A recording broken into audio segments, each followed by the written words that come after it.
Hey, welcome back. We're talking today about student loans because the last video I did on this got a little bit of traction and I want to keep the momentum going. Seems like something people are interested in. And with the student loan forbearance for COVID-19 relief going out very soon, I wanted to talk about some of the ways that can impact us as working individuals hoping to get out of debt, hoping to build wealth. So let's talk a little bit about the program first, and then we're going to go on to how the end of this program can affect you. And then we're going to talk about some strategies that you can use depending on your goals. And then at the very end, I'm going to talk a little bit about our situation. Now, I did a little bit more of an in-depth video on this, so I won't rehash everything, but I'll just give a quick summary of our situation and what we're doing to deal with our student loans, which are very high. We have just about $100,000 in student loans. So you might be interested to see how somebody else is handling that and what our goals are. So let's talk about the program. So this program was put in place when the pandemic started as part of the relief, and it was designed to stop payments and interest rates and all of that so that you have more money during a hard and difficult time. Some people lost jobs. They were affected very negatively. Fortunately, we were not affected that negatively. But we did take advantage of this program and did not make our payments during this time. Now, if you had privatized loans, if you had consolidated or refinanced at some point, you probably did not get to take advantage of this forbearance, which is kind of sucky because no one could see a pandemic coming, right? So at the time, it probably looked like a great idea to refinance your loans, but unfortunately, you just weren't able to take advantage of this program because of that. That's something to keep in mind because we'll be talking about that later. So what this program essentially did is it stopped all the payments that were due for the time it was instated until now. The deadline is January 31st. So come February, your payments will be due again. If you were enlisted in auto payments, actually you should probably check that because I know I have had to on both service accounts reinstate our auto payments and just confirm that we still want it auto deducted from our accounts. So check that if you haven't already. The second thing it does is that it stopped interest from accruing from the time the program started till the time it ended. So for the last, couple years, no interest has been accruing on the balance. Awesome, right? Because interest as a whole just is terrible if you have a very large amount and a very low monthly payment like we do, because your interest grows faster than your payments are paying off, and at the end of the year your interest gets rolled into the balance, which is now higher, which now makes more interest, right? So for every $100 of loans you have, if your interest rate is 6%, you're paying $6. So if you add that $6 on at the end of the year, now you're paying 6% on $106, which is slightly more. And it can just be a bear if you're not aware of how the interest works. So it stopped interest payments as well. The third thing it did, and I didn't know this until today, but it did stop any collections process on overdue balances. And that's important. We're going to talk a little bit about that because that affects people too. So what does all this mean? So at the end of January, what it means is that payments are going to start again, starting in February. Our payments come out on the 15th of the month. So I, as a person who budgets I break my bills down for every 4 weeks. So because we get paid every week, and every time we get paid, 1/4 of that bill comes out of our paycheck. That's how I do it. I think I made an in-depth video on how to budget. If you want to go check that out, it's on my channel. And I find it's a very effective way for us because starting 4 weeks before this program ends, 4 weeks before our bill is auto drafted from our account, I will start deducting 1/4 of the amount of my bill from my paycheck. So by the time that the money comes out of our account, it is there. And I don't have to worry about it being there because it's there. It's living paycheck to paycheck, but it's like one step ahead of being, paycheck to paycheck and negative, right? So it's just barely better than what most people do, I think. And my goal is and I'll talk about my goals a little bit later, but my goal is to live wealthy, not live paycheck to paycheck any longer. So if you want to check that out, it's on a prior video. Go look on my channel. You can find it there. How else does this affect you? Well, like I said, the interest rates will start again. And we're going to talk a little bit how you can take advantage of that. If you have payments and collections, then it's going to start up the collections process again. Pretty simple, right? So all of the things that it stopped is going to start again soon. So it's really important to know where you are and know when your payment is scheduled to come out. Check that auto pay.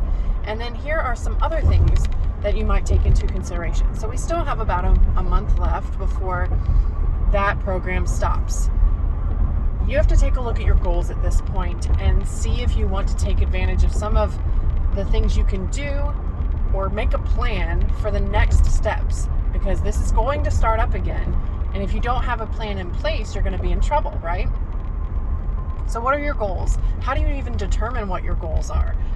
Well, for us, our goal is cash flow. Cash flow is really important to me right now because the more cash flow I have, the more I can invest into a business that creates more cash flow. And that is my goal right now, is to create as much cash flow as humanly possible for us. So right now, we're not making payments because that's more cash flow in our pocket. When the payments start up again, we are part of an income-driven repayment plan, and you can contact your loan servicer to get this, right? And that ensures that our monthly payment will be as low as possible. Yes, it is going to keep the balance and interest accruing, like I mentioned before, but that is our goal. How do you determine your goal? Your goal may not be cash flow. Your goal may be to become debt-free because you just don't like it. It is a huge mental burden to have student loans, especially in the large amount like we have them. It is constantly weighing on you. And if your goal is to get rid of that feeling, then you want to be debt-free. Now's a great time to act on it if you have the bandwidth financially to do so. What can you do to find your goal? Well, here's a good benchmark, and I can't take credit for this. This comes from Wealth Factory's YouTube channel, Garrett Gunderson, and I recommend looking him up if you're interested in building wealth at all, because he kind of has a different perspective, and one that I'm adopting more and more as the days go on. But his philosophy is you take the balance of the loan, and then you divide it by the monthly payment. And if that number is over 50, then your loan is sucking your cash flow. And if your goal is to create more cash flow, you may want to restructure it. Go into one of those income-driven repayment plans like we have. Consolidate or refinance so that your payment is lower, your interest rate is lower, and you get more cash in your pocket. If your goal is to be debt-free, maybe that is not something you want to do. Maybe you could, instead of consolidating, maybe you could refinance your house, use the equity in your home, take out a home line of credit. Know what you're getting into in those situations because you are just shuffling debt around, but you do have equity in your home. It is an asset, and you can use that to pay off student loans you use the equity, which the line of credit or interest rate for your home may be way lower than your interest rate for your student loan, and it pays off your student loan, and you get a little bit of cash freed up because you're not having to pay those bills monthly, or you get the loan paid off, and you're going to make your mortgage every month, I hope. So there's really not a lot of risk there. They can't foreclose on you as long as you're making the payments. So those are just a few things that you can do, right? If your goal is to be debt-free, what I would do, and I'm just saying this is what I would do. This is not advice for you to do at all. You have to weigh the risks on your own. I am not a financial advisor in the least. I am just a random person on YouTube, and you should always do your own due diligence and look into what is best for you. But if my goal was to be debt-free, what I would be doing in this next 4 weeks until that program ends is throwing as much money as humanly possible at the balance of my loans.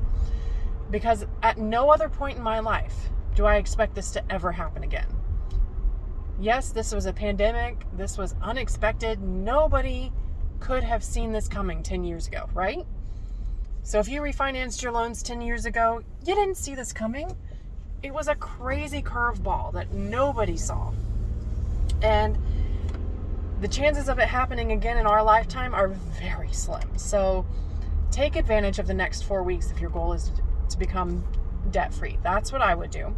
and throw as much money as I can at it. That's what I would do. And get that balance down, because less balance equals less interest. So instead of paying $6 at 6%, because you have $100 in balance, you now only have $50 in balance. And now you're only paying $3, right? So it really helps out. All right, so we've talked about the program, that it ends at January 31st, that it stopped payments, stopped interest rates, stopped collections. We've talked about how things are going to change. Payments will start again. Check your auto pay with your loan servicer. The interest will start accruing again. And if you have anything in collections, you might want to pay that off before the payments start again, because collections process will start as well at January 31st. Then we talked about some strategies. Consolidating. Check your interest rates. Do your due diligence. Interest rates are pretty low right now. I'm not sure what the interest rates are because I have such a high balance, they wouldn't even give me a quote. But interest rates could be much lower than what you're paying currently. And if that's something, you got to hedge your bets. If you think that there's never going to be another situation where there's a forbearance and you can privatize this loan at a lower interest rate, way to go for it. If that's what you want to do, and if that's the best for your situation and meet your goals. So now our strategy, and I talked just a little bit about this. Again, go watch the video I made of it in full if you want to know the balances and what exactly we're doing. But as of right now, we are not planning to pay off those student loans. It is not one of our main goals. We are planning to pay the monthly payment, of course, on an income-driven repayment plan. And the reason for that is, like I said, our goal is cash flow right now. We want to start a business. We're in the process of doing that. But in order to do that, we have to invest in ourselves, in our business, or raise the money to do so.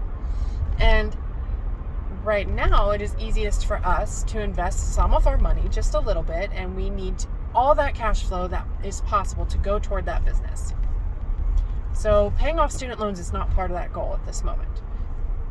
Our interest rates are not real high. Some of them are higher than others, but we want to get ourselves in a better position in order to pay off those loans.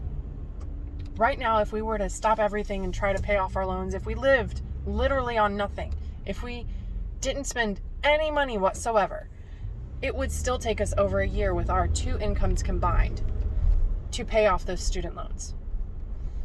That's not something we can do, right? We have to have a house to live in. We have to have food to eat. We have children that we have to take care of and pets. But yeah, that's why our student loan goal is on the back burner right now. Right now, as long as our monthly payments are low, we're focusing on cash flow. We're focusing on increasing that, building our business to get more cash flow so that we're in a better position to pay on those loans as we can. All right, that's all I have for you today. I'm sorry it was a little disjointed, but I just am not with it today. My brain is not there. So I'm home and I'm going to get off here. I hope you enjoyed it. Please hit that thumbs up button if you did, and I will see you in the next one. Bye.